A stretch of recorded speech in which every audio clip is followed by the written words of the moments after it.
Hello दोस्तों, welcome है आपका स्पेशल नॉलेज पी में। कैसे हैं आप सब? उम्मीद करती हूँ आप सभी लोग अच्छे होंगे, स्वस्थ होंगे। और आज मैं आप लोगों के लिए कहानी लेके आई हूँ अवसान माता की।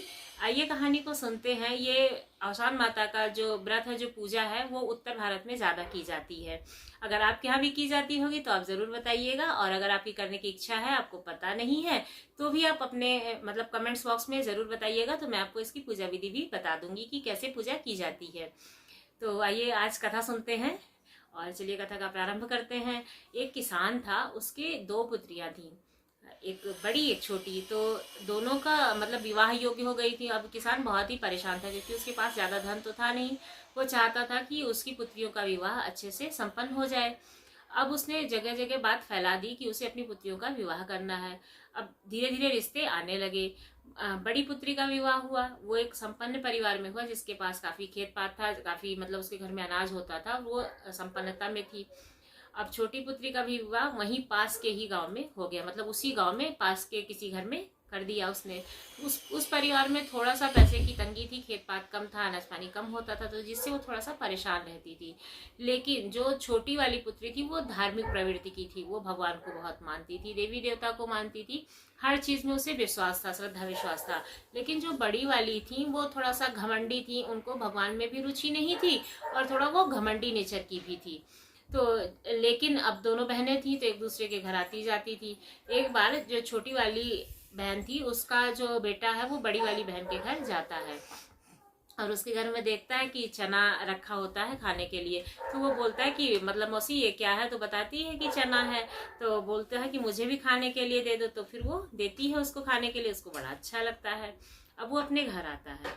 तो जब अपने घर आता है तो अपनी माँ से कहता है कि मौसी के घर में मैंने चना खाया था, वो बहुत ही अच्छा था, और आप भी अपने खेत में मतलब बोलो। तो फिर वो सोचती है कि हमारे खेत में तो खाने को अनाज भी नहीं होता है, तो अब चना क्या बोए। लेकिन उसका लड़का जो है बहुत जिद करता है, तो जिसकी वजह से वो बोलती है कि चलो ठीक है, इस बार हम अपने खेत में चना बो देंगे, लेकिन हमारे पास बीज कहाँ से आएगा? तो वो सोचती है चलो अपनी बड़ी बहन के यहाँ से हम मांग के ले आते हैं। अब वो अपनी बड़ी बहन के यहाँ जाती है और कहती है कि मतलब मेरा बेटा चना बोने के लिए कह रहा है, लेकिन हमारे पास बीज की व्यवस्था है नहीं, क्योंकि हम पहले से बोते नहीं थे और हमारे पास इतना धन भी नहीं है कि हम खरीद सके। तो आप मुझे थोड़ा सा अगर बीज के लिए चना दे दोगी तो हम भी अपने खेत में बो देंगे और हमारा मतलब बच्चा फिर खाने को पाएगा, तो उसकी जिद भी पूरी हो जाएगी। तो बड़ी बहन बोलती है कि ठीक है, लेकिन वो थोड़ा घमंडी नेचर की होती है। तो बोलती है कि अभी तो हमारे खेत में बोया जा रहा है और पता नहीं कितना चना बचेगा कितना नहीं बचेगा, तो अगर बचता है तो तुम शाम को आना और हमारे घर से चना ले जाना। जब वो मतलब सुन करके जो छोटी बहन थी वो अपने घर चली गई। सोची अब शाम को आएंगे तो इनके यहाँ से चना लेके जाएंगे। लेकिन फिर जो बड़ी बहन है वो सोचने लगी कि किस तरह से इसको चना दूं कि इसके यहाँ चना ना उपजे।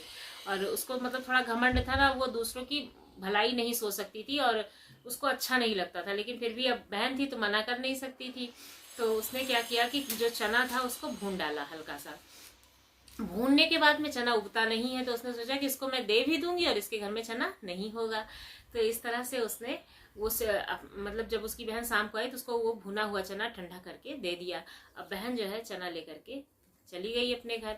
अब वो खुशी खुशी अपने खेत पर गई और पास में ही माता का मंदिर था, वहां पर अवसान माता की पूजा हो रही थी। तो सबसे पूछा कि किस चीज की पूजा हो रही है, तो सबने बताया कि अवसान माता की पूजा हो रही है। अब वो अपने खेत पर जब चना बोने के लिए गई तो अवसान माता का नाम लेकर के उसने चना बो दिया और कहा कि अगर अच्छे से चना हो गया हमारे खेत में तो हम माता मतलब आपको पूजा करेंगे, आपको ये चना भोग में लगाएंगे। तो जो है माता भी भाई भक्तों की जो दिल से सुनता है, जो दिल से बोलता है, उसकी सुनती हैं। अब उसके खेत में ज्यादा तो चना नहीं उपजा, लेकिन हाँ 7 पेड़ चना उपज गया, जिसमें बहुत सारा चना हुआ, बहुत सारा। वहीं जो बड़ी बहन थी, जो उसने चना बोया था, उसने तो अच्छा चना बोया था, लेकिन कोई भी चना उसके यहाँ नहीं हुआ। अब इनके यहाँ 7 पेड़ चने के लग गए और जब काटने का समय आया फसल, तो ये काट के लेके आया और काफी चना हुआ, मतलब इससे पूरा घर इनका भर गया। अब अवसान माता की कृपा थी कि चना पूरा भर गया। अब वो लोग जो है क्या कहते हैं, अब ये बहुत खुश हुई, अब इसका बच्चा भी बहुत खुश हुआ और फिर ये अवसान माता की पूजा करने लगी। तब बड़ी बहन को भी बुलाया जब अवसान माता की पूजा की, तो उसने देखा तो कहा कि ये चना तुम्हारे घर में इतना कहाँ से आया? तो उसने बताया कि जो आपने बीज दिया था उसी में से बोया था और ये इतना ढेर सारा चना हुआ है। अब वो सोच में पड़ गई कि मैंने तो इसको भुना चना दिया था, फिर इसके घर में कैसे इतना ज्यादा चना हो गया। हमारे घर में तो वही चना मैंने अच्छे से बोया था, फिर भी नहीं हुआ। अब वो काफी मतलब चिंतित हो गई। फिर उसने पूछा कि तुमने किस तरह से चना को बोया था जो इतना ज्यादा उपजा। तो उसने बताया कि कहीं नहीं, वहाँ औसान माता की पूजा हो रही थी और मैंने उन्हीं का नाम लेकर के चने को बो दिया था खेत में, इसलिए इतना ज्यादा हो गया है। तो उसने कहा कि ठीक है, अब हमारे यहाँ तो चना है नहीं, हम तुम्हारे यहाँ से ही आकर के बीज शाम को ले जाएंगे। अब छोटी बहन बोलने लगी कि आपके यहाँ तो इतना सब कुछ होता है, फिर भी आप मेरे यहाँ से बीज ले जाओगी। तो उसने कहा हाँ हाँ, आप तुम्हारे यहाँ से ही लेके जाएंगे।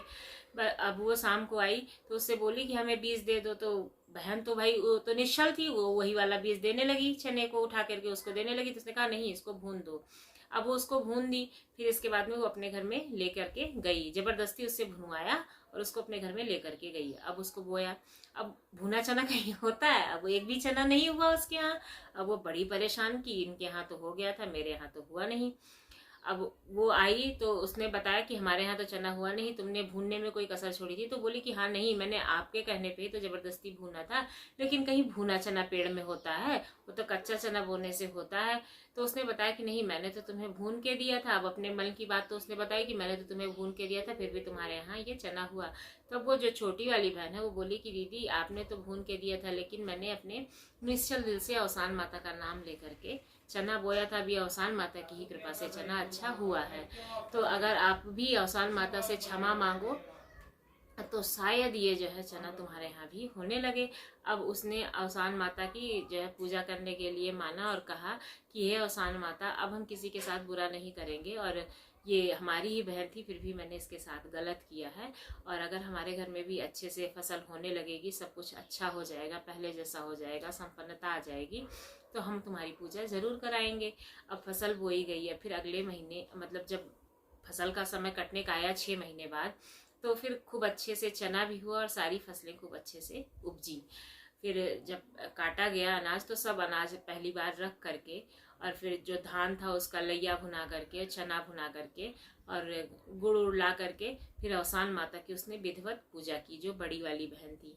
और फिर सबको बुलाया और सबको घर में दुरदुरिया करके पूजा करके प्रसाद बांटा और औसान माता से हाथ जोड़ करके क्षमा मांगी कि अब कभी भी ऐसी गलती नहीं होगी कि मैं किसी को परेशान करूं, किसी के बारे में बुरा सोचूं। हमेशा सबके बारे में अच्छा सोचूंगी, अच्छा करूंगी। और हमारे ऊपर अब कृपा बनाए रखना, जैसा हमारा परिवार चल रहा था वैसे ही संपन्नता रखना। उधर छोटी बहन भी चने को बेच करके काफी संपन्न हो गई थी और वो हर बृहस्पतिवार को औसान माता की पूजा करने लगी थी। तो इस तरह से औसान माता की पूजा करने से हमें कृपा प्राप्त होती है। अगर हम सच्चे दिल से किसी भी देवी देवता का पूजन करते हैं, उनको समर्पित करते हैं अपने आप को कि हमारी जो भी इच्छा है वो उसे पूरा करे, हम अपनी जो भी काम कर रहे हैं वो उनकी इच्छा से कर रहे हैं, हमारे साथ सब कुछ अच्छा कराएं। और मतलब एकदम निश्चल दिल से अगर आप उनसे कोई भी चीज मांगते हो, कोई भी देवी देवता हो, तो वो अवश्य पूरा करते हैं। तो आपको औसान माता की ये कहानी कैसी लगी जरूर बताइएगा। यदि अच्छी लगी हो तो हमारे चैनल को सब्सक्राइब करना ना भूलिएगा, ऐसी नई नई जानकारियों के लिए, नई नई कहानियों के लिए। धन्यवाद।